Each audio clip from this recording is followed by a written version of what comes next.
Good morning or afternoon, depending on where you're at, everyone. I'm Justin Fry at JFryDP on X. Today's the 21st of May, and this is the off-season IDP Plus Mailbag show. I'll be rocking a solo here for a little bit as Joe gets back to work for at least a little while in the office. So shoot me some questions. I'm happy to answer as many as I can. And when we don't have questions, I'll just run through whatever I've got going. Today we're going to talk buy, sell, similar to what we're doing on the website. I'll go through all the positions. So if you have any questions in the during the week when we're not live, shoot them over to mailbag at idpguys.org. As always, go check out the IDP Plus website and become a subscriber. You can hop in the Discord, get access to all of our great writers and content creators over there. Get answers to all your questions whenever you need them. Since we did not have any questions this week, we'll hop on down to recent news. As you all are aware, I'm sure we're getting into OTA season. So not a ton of big news through OTAs. You got to take everything with a little bit of grain of salt. You might see depth charts look a little different come training camp and week one than they are right now, where veterans tend to get priority over rookies. See rookies not playing much with the ones or even the twos. Honestly, depending on the team, don't worry about it. I'll be honest, it's early. If you're worried about it this early, there wasn't enough conviction in that pick, unfortunately. Try to ignore the noise and just let it be for a little bit. Don't rush out to sell someone just because Drake May's the third string quarterback behind Jacoby Brissett and Bailey Zappi right now. I'm not worried about it. Zappi will be gone before training camp most likely. And yeah, so just be mindful of what you're taking in and what it really means at this time of the offseason. That being said, there was one big piece of news that dropped yesterday, unfortunately. And that is that Drew Sanders apparently tore his Achilles back in April. Rough blow for him, rough blow for the Broncos, but it does kind of throw a little more context behind the Jonah Ellis pick, since it looked like the Broncos wanted to put Drew Sanders on the edge this year.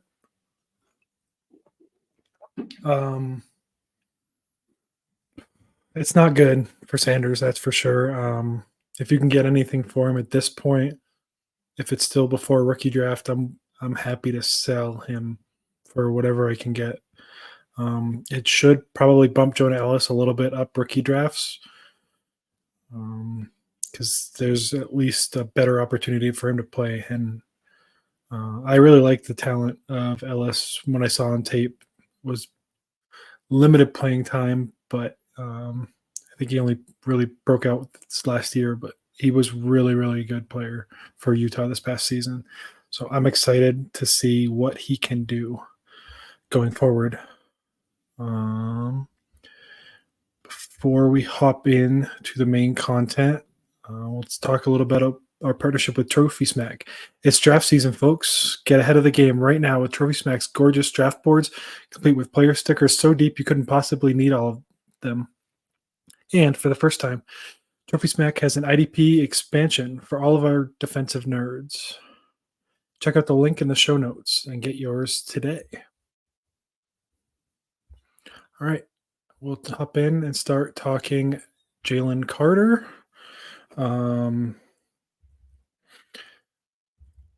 As the first player, he's going to be my defensive tackle buy.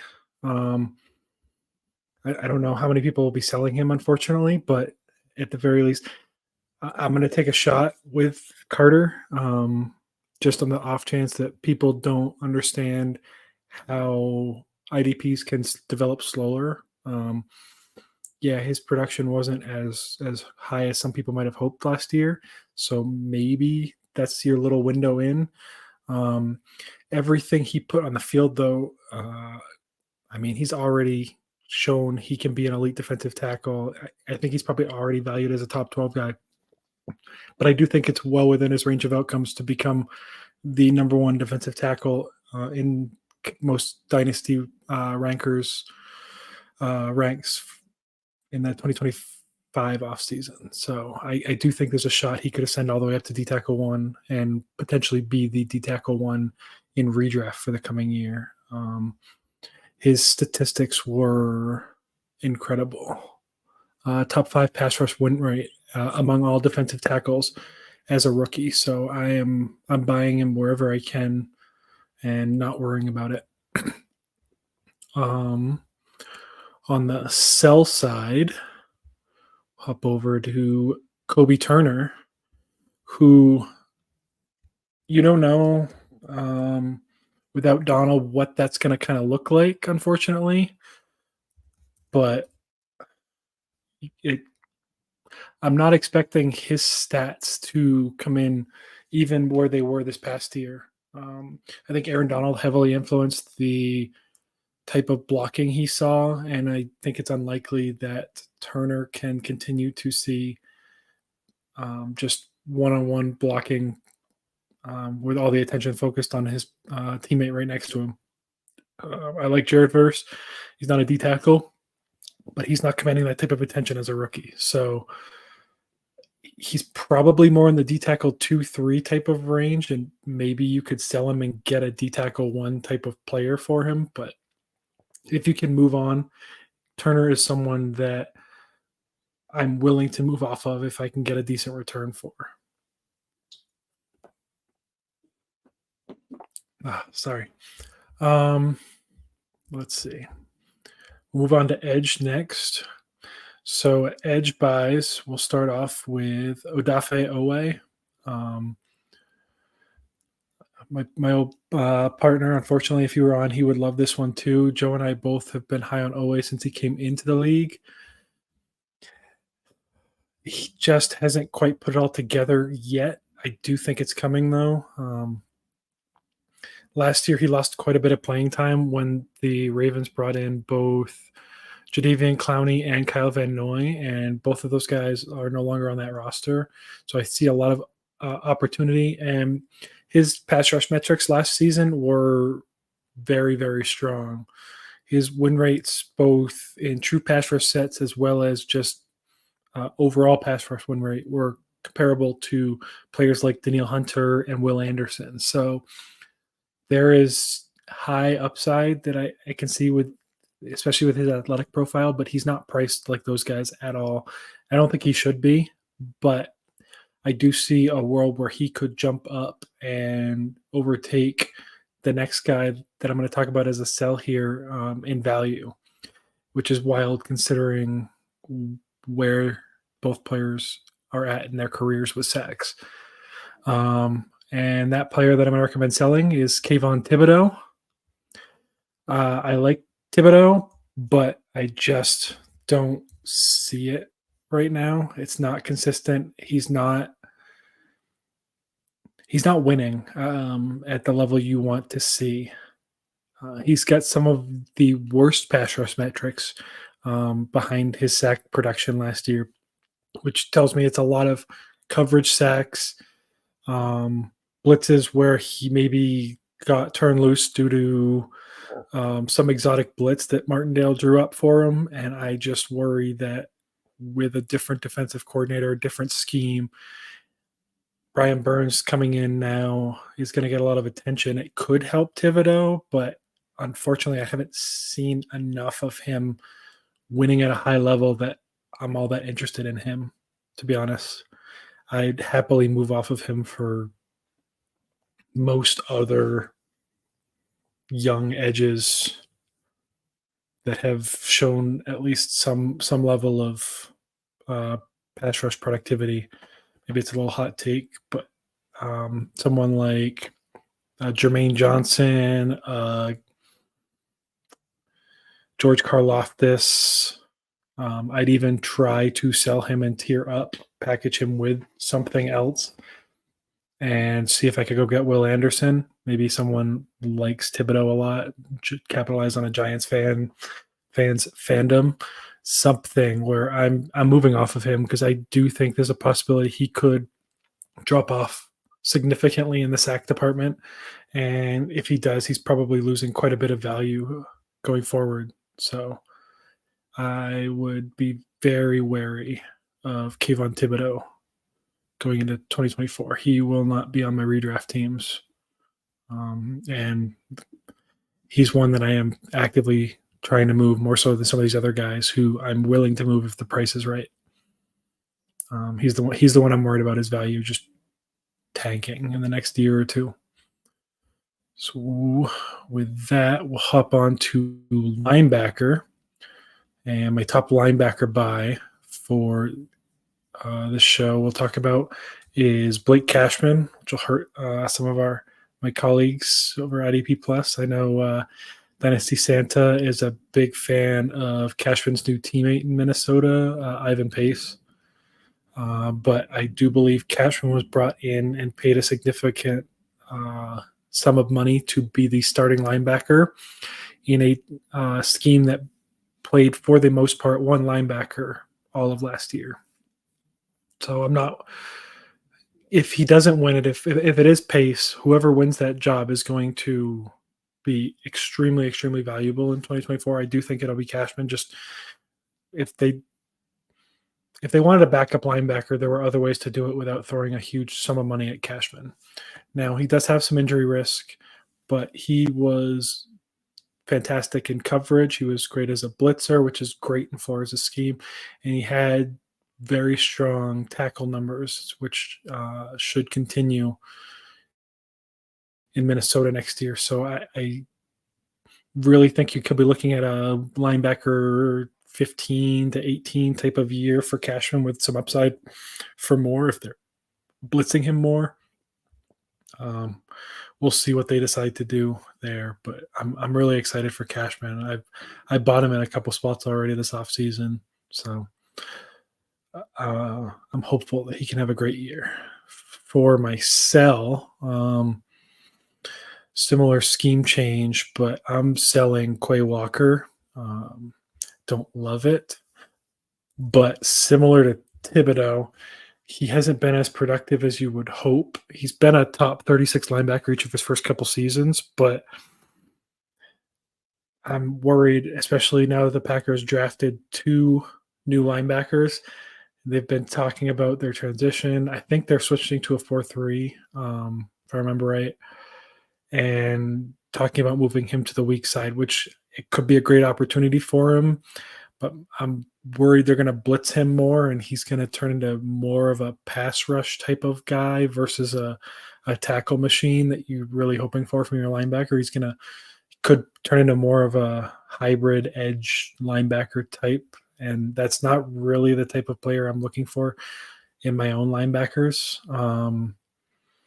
And if the tackle numbers fall off, if he starts losing playing time to some of those rookies, there's a shot that even with that first round draft capital, the lack of production could cause him to fall quite a bit in dynasty ranks. So he's someone that if I can move off of him for a similarly young player with a more secure situation, that's something I would be looking to do.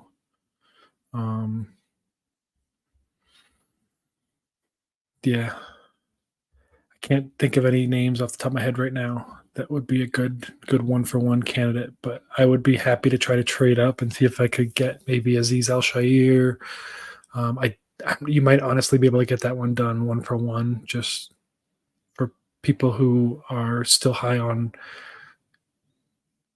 the upside of Walker. So that's one name that popped into my head. I have some reservations with Devin Lloyd, but he's another one. Lloyd, the player, I like. The system that they're bringing in doesn't play him as much as you would hope. At least Nielsen didn't play the linebackers in Atlanta as much as you would like to see. So a little bit of concern there that Lloyd could lose a little playing time, but I almost wrote him in here, but I don't see him falling off as much, and it looks like he could still play 85% or more. So I'll hold out for now on him, but Quay Walker scares me. I'll be honest on that one. Next up, we'll hop down to cornerback, or I guess back to cornerback, and talk about Roger McCreary on the Titans. So the Titans, I think Joe and I have touched on this one a little bit so far this offseason. We love the moves they've been making. Getting Awuzie, trading for Snead. They're in such a good position defensively at cornerback, and those two should be your outside corners, which puts McCreary, who was already playing mainly slot last year, was about half his snaps. He should be their primary slot guy going forward, and in that division, I'd expect him to see a decent target share against too, because I'm expecting his one-on-one matchups will be guys like Tank Dell, Christian Kirk, and Josh Downs, who, I mean, Dell and Kirk could both still be the primary reads on their teams, even though they're slot receivers. Downs, that's not going to be him, but he's still a very good player, so I would expect McCreary to be targeted fairly heavily with the other two there. So should see decent tackle numbers, which in that slot role is what I look for in my cornerback, someone who can blitz, someone who's near the line of scrimmage, who can get in on tackles when other teams choose to run the ball against them with three wide receivers on the field. So I do think McCreary is a very good buy right now at cornerback. And he shouldn't cost you that much. He hasn't done as much as, say, that my cornerback sell, which is Deron Bland. Now, Bland, it's, for me at least, it's a fairly straightforward case. I am not buying into the fact that he can repeat anything close to what he did last year. Pick sixes, yeah, I'm not buying into that. He's a talented player, but do you really expect him to get, 5 or 6 interceptions returned for touchdowns again? Those are not sticky stats. Interceptions in general aren't, and then to expect him to return them all for touchdowns, I'm happy to sell to anyone who just looks at bottom line numbers of him being probably a top 5 cornerback in most scoring settings last year. So I'll happily get out of Bland wherever I can.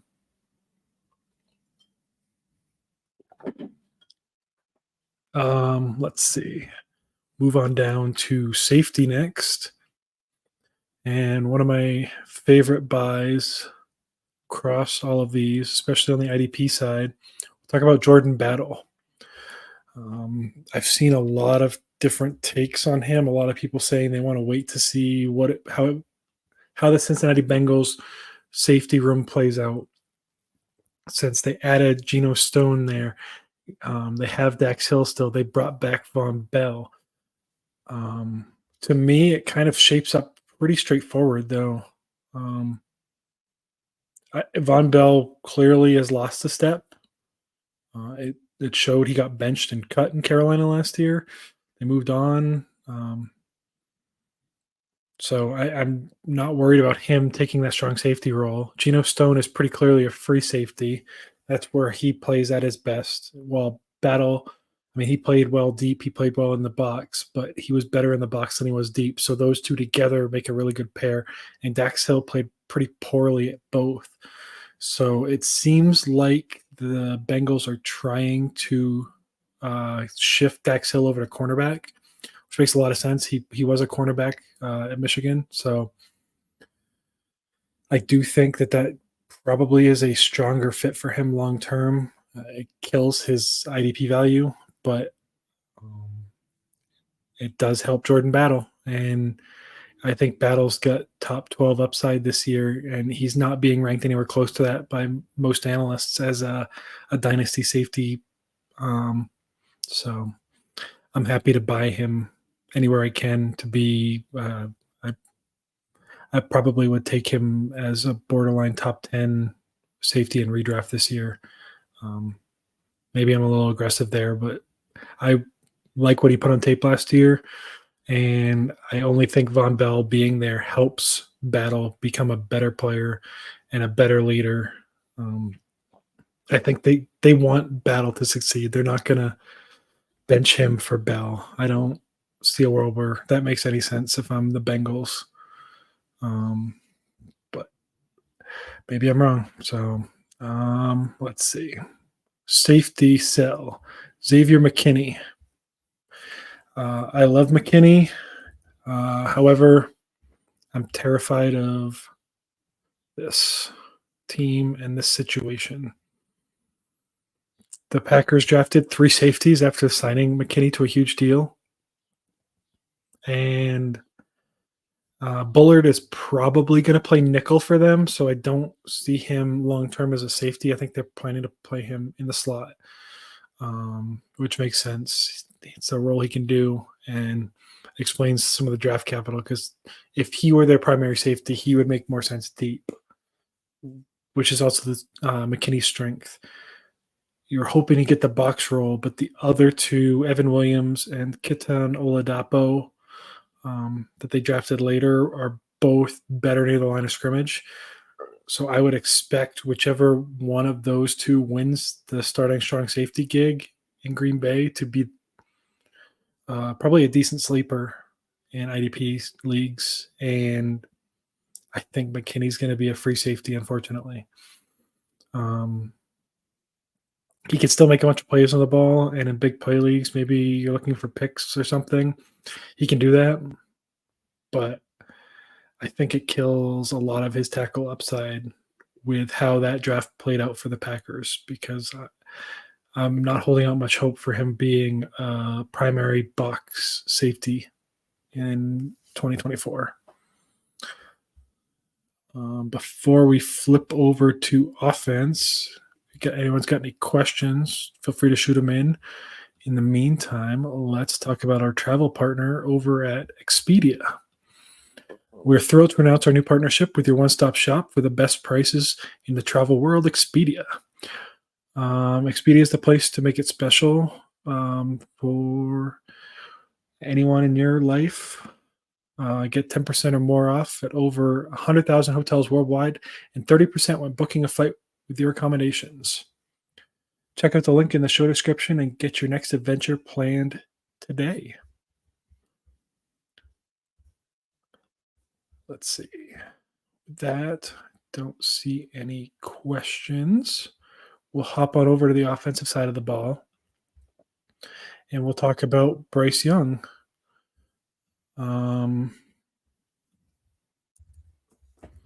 So I'm excited for Bryce Young this year, and I do think that the moves they've made are fantastic for Young and his long-term viability. Starting with the hire of Dave Canales. His last 2 stops were Seattle with Geno Smith as OC when Geno had his best season, and then last year in Tampa with Baker Mayfield when Mayfield had a fantastic season. Both were, I believe, right around the quarterback 12 in fantasy points at the end of the year. So if you can get that from Bryce Young, he'll shoot right back up dynasty ranks to a borderline quarterback 1 going forward.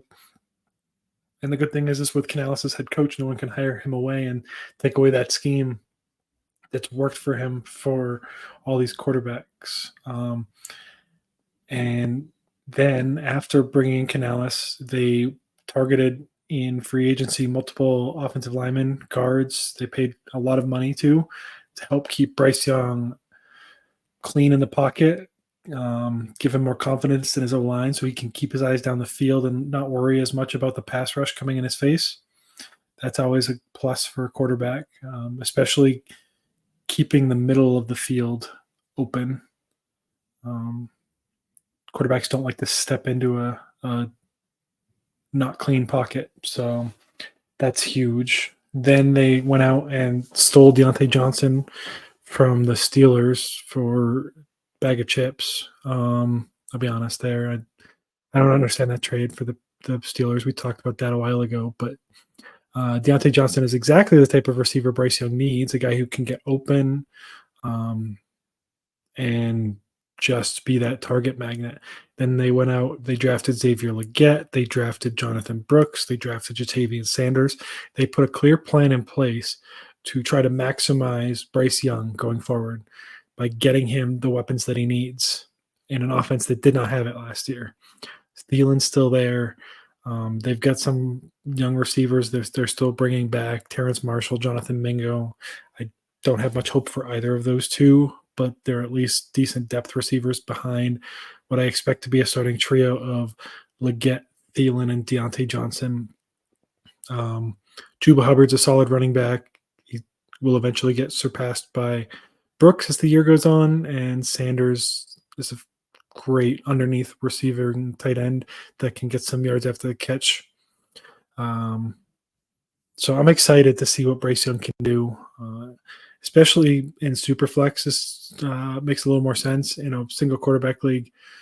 He's at best probably a backup quarterback, so maybe get him thrown in as a piece. But in a Superflex league, I think Young can be a solid quarterback too going forward. How's it going, Mr. Bakes a Lot? Welcome in. We'll hop on over to quarterback sells. Might be a little out there. People might not like it, but I'm gonna list Lamar Jackson as a sell, not as a must sell like some of these guys, but he is one that I am willing to sell in the scenario where I'm probably tearing down from a player like Lamar to a player like Kyler Murray or Anthony Richardson, another mobile quarterback, huge ceiling. But I don't see a ton of difference between them, to be honest. Honestly, I think Kyler Murray outscores Lamar Jackson just straight up this year. He's been a better quarterback per start in his fantasy scoring than most anyone in the NFL. And Richardson had the highest rate. I think he scored something like 29 points per game in his starts. And the next best was like Josh Allen at 24. Granted, it's a small sample size, but I'm excited for both of those players. They're both able to pick up huge gains on the ground similar to Lamar. They've both got solid weapons around them. Kyler's offense and Lamar's offense are pretty similar, and Richardson has more weapons around him probably than Kyler or Lamar. Maybe not as high end, but Pittman's solid, and Woods, Downs, and A.D. Mitchell is a solid trio behind Pittman to help Richardson. And he's got Jonathan Taylor. So I'm more than happy to tear down off of Lamar, get Kyler or Anthony Richardson. And I mean, you could probably get a decent receiver back in that deal, decent running back back in that deal. Someone you could probably start on a lot of rosters. Maybe you're targeting, I don't know, Nico Collins. If you're tearing down to Richardson, I think Kyler's valued even lower. Or sorry, Nico, if you're tearing down to Kyler. If you're tearing down to Richardson, maybe you get someone like a Deontay Johnson that I was just talking about. Or even my receiver buy, who we'll get to in a few minutes. But for now, yeah, I am willing to listen on Lamar, not necessarily looking to sell him. So running backs, Kendre Miller is my buy. So the question, if I had a partner here to talk this through with, would be, if it were you, where would you rank a running back like Kendre Miller based on his college tape and production last year, albeit he was hurt most of the year, versus this year's running back class?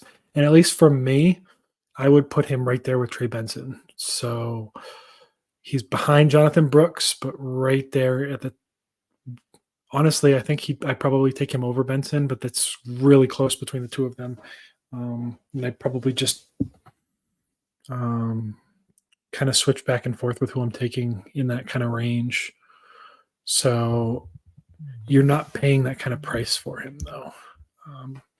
He's costing mid to late twos, and that's a early two for the most part with Benson. I've seen him go for less than that. So I'm happy to pay, honestly, closer to the top end of the second if I have to, but I haven't seen him being priced that way by most people. I would price him that way, but he wouldn't be a buy if you were trying to acquire him off of me. So I do think there's a strong likelihood that he's starting over Jamal Williams. I think Williams probably gets cut after the calendar turns to June. Even if he doesn't, he's probably there as a leader and a veteran mentor for Miller, and probably some injury insurance with Miller's knee issues last year. But Kamara still has not been efficient running the football the last few years. I think there's a reasonable shot Kendre Miller can see 12 to 15 carries a game this coming season. And when he saw that at the end of last year, I think he put up like 80 yards on his limited touches in, I think it was week 17 or 18. I can't recall offhand now. But he's one I'm very excited to buy. And I've been trying to all off season. So if you're like me, buy Kendre Miller. Sell. Well, if you're in a rebuild, sell all your running backs. If you're not in a rebuild, there's really, I don't know why you would necessarily want to sell running backs, unless it's just like a team build thing where you've got too many running backs and you're looking to get a upgrade at receiver or tight end or something. But the thought here is if you're in a rebuild, and I actually pitched this to a friend of mine recently, beyond just running backs, I would do this with linebackers and I do this with defensive backs. In order, it would probably be running backs I would get off my roster first, then defensive backs, then linebackers. But basically, play guys off waivers weekly, get as much draft capital as you can, even if it's in the future, and help your roster be as bad as it can be for a year or two. Get those high draft picks. And it's a perfect year to do that because next year's IDP class looks really strong. You're probably getting some decent linebackers, some decent DBs coming in. And it's looking like a home run at the running back position. It's why I would advocate for most people, even if you have a younger running back that you can coming up on a contract year. Najee's not super young, but he's the type of player you could do this with, maybe a Ramondre Stevenson. If people value them and their quote longevity more so than an Alvin Kamara or a James Conner or a Derrick Henry, something like that, I'll happily flip those guys for the older guy plus a little something. And just, I think it's going to be a tough market for running backs hitting free agency next year. And I'm very cautious about buying running backs that aren't secure in their workload for next year, which is, it's pretty small list when you really stop and think about it. Guys like Bryce, Bijan, Gibbs, Jonathan Brooks should be, assuming health this year. I guess McCaffrey, but I'd be a little worried there with contract situations. So just be very cognizant if you're trying to buy running backs that you're buying on the cheaper end, like a Kendre Miller, like a Chase Brown. It would be very easy to draft a replacement in next year's draft. Some of these guys that went, they're going to go in like the third round of the NFL draft next year, are probably better than some of the running backs. I think there's probably about 6 or 7 running backs that are going to be better than Jonathan Brooks in next year's draft class. So something to keep in mind as well. With that, we'll hop down to wide receiver and talk about Terry McLaurin as a buy. I love Terry this year and going forward in Dynasty. He's about to get the best quarterback of his career. And he really doesn't have all that much target competition when you stop and look at it. People still love Jahan Dotson just because he was a former first-round pick. He hasn't done it. I'll be honest. He didn't look great last year. Maybe some of that was coaching. But from what I've seen, the Commanders appear to be putting Luke McCaffrey in as the flanker, so the outside guy. So it looks like Dotson might be kicking into the slot, which is not great for his long-term outlook if they're already planning to put Luke McCaffrey as the other outside receiver with Terry McLaurin. So J.J. Zacharyson did a study last year on RPOs and what that type of an offense does for receivers. So if you're ever looking for something, I know he's a great resource on that, but you talk RPOs, they typically tend to go to their first read, and McLaurin should be the first read off of that for Jaden Daniels next year. So I do think there's a strong possibility that someone like Terry McLaurin could post one of the best seasons of his career in 2024 and probably again in 2025. So especially if you're a competitor, he's someone that I think you could probably trade away a quote better receiver who scored more points this last year and tear down to McLaurin and get some piece on top of it, maybe a second round pick or something, from selling a guy like a Michael Pittman Jr. For all the reasons why I'm buying McLaurin, I'm probably looking to sell Pittman. I like the player. I like the talent. There's more talent around Pittman than there is around McLaurin. A lot of people like D.D. Mitchell going into the draft. Even I will admit, and I argued with my buddy Joe about this all the time, the upside is clear when you watch him on tape. It's inconsistent. So I struggle with the consistency. I think most analysts did with he's either going to be a home run pick or he's going to struggle because he's just not putting in the effort. So I think there's a shot where he should easily overtake Alec Pierce and be that downfield guy. A great field stretcher for Anthony Richardson.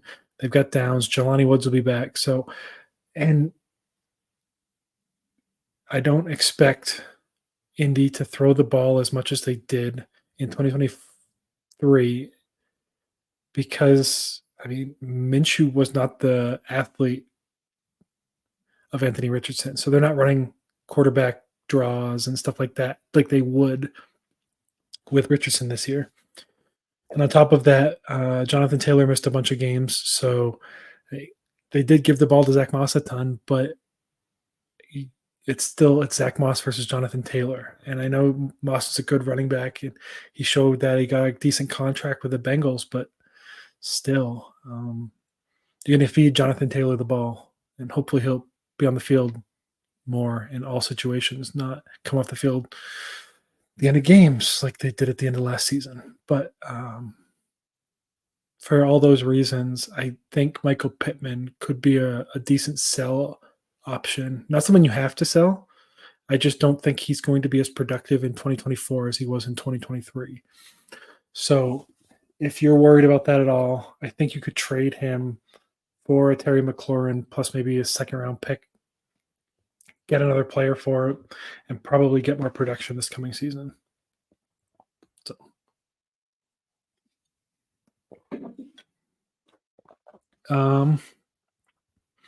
tight end we'll talk about is Evan Engram as a buy.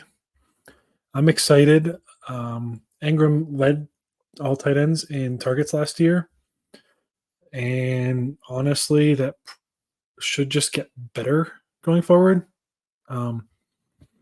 Gabe Davis is in a target hog. Brian Thomas Jr. is a bit of a raw rookie. He hasn't been playing football all that long. So I think he'll take a little development. And those types of players are both downfield guys that will open up underneath for Christian Kirk and for Evan Engram. And so I believe if you put Engram and you put Kirk underneath, they should get open a lot for Trevor Lawrence. So it wouldn't shock me to see Engram surpass his target total from 2023 in 2024 and post a better fantasy season. And I don't think he's being priced that way in Dynasty right now. He's like a borderline top 10 guy in a lot of rankings. And, I mean, he's going to easily best that this year. So I wouldn't call it crazy to want to trade Kelce for him. I don't think you have to do it straight up, but I also could see a world where Engram's the better fantasy option this coming year and going forward. Both. So, like, I don't think it's wild. I don't think I'd do it straight up, but I do think if you can get a little plus on there, it's not a bad deal for someone. However, Kelce is not my sell. That would go to Sam LaPorta. And like a lot of the guys I've talked about, LaPorta's not a must sell. But I also don't think the way he racked up fantasy points last year is the most sustainable. I think he scored 10 touchdowns, and most of his metrics showed him as a top 5 to 10 type of tight end versus the clear tight end 1.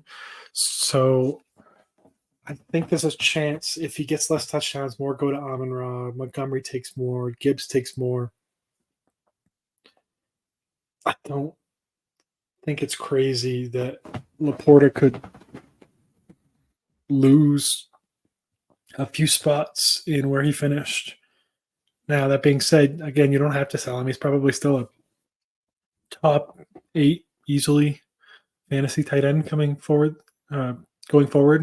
this year and in the future. But and obviously, if something happened to Amon-Ra St. Brown, he would just shoot through the roof for this season. But I just don't think he's some Travis Kelce type guy. Like, he's got that kind of talent, but will they use him that way? I think Amon-Ra is going to be the target hog on that team, which means he's probably capped out he got 120 targets last year, maybe 130, 140. If he doesn't score 10 touchdowns, it's going to be tough to replicate what he did this past season because he's not the field stretching guy like an Evan Engram. So, not crazy to sell, but again, just don't do it just to do it. With that, we'll hop on over and start talking about what's going on at IDP Plus. Got a bunch of articles coming out this week. Let's see. We've got buy sells. So, sorry, last week we had linebackers that was written by Randy Johnson at oldman_ff. I wrote the Edge article at J4IDP, and Steve Santa at Dynasty Santa on X wrote the D-Tackle article. We've got some more buys, sells this week. Safety was also written by Randy Johnson. Cornerback was also written by Santa, and Joe Harlow wrote the quarterback article that'll be publishing, I believe, on Friday. And he's at Jolo63. If there's nothing else, go check out idpguys.org for our rankings, our articles, snap count tool, whatever you're looking for. We've got a whole bunch of great content going on over there right now, and articles a bunch of articles dropping every week. Great content. Sign up for our newsletter. Michael Sicoli does a fantastic job with that. All sorts of fantastic content in that newsletter. And if you join IDP guys, you can hop in the Discord server and get access to all our writers whenever you need for your rookie drafts. You can ask about trades, whatever, on the spot rather than waiting until this mailbag episode weekly. If you like my content, follow me at JFridayP on X, and we'll be back same time, same place next week. Thanks everyone for hopping on, and have a great rest of your day.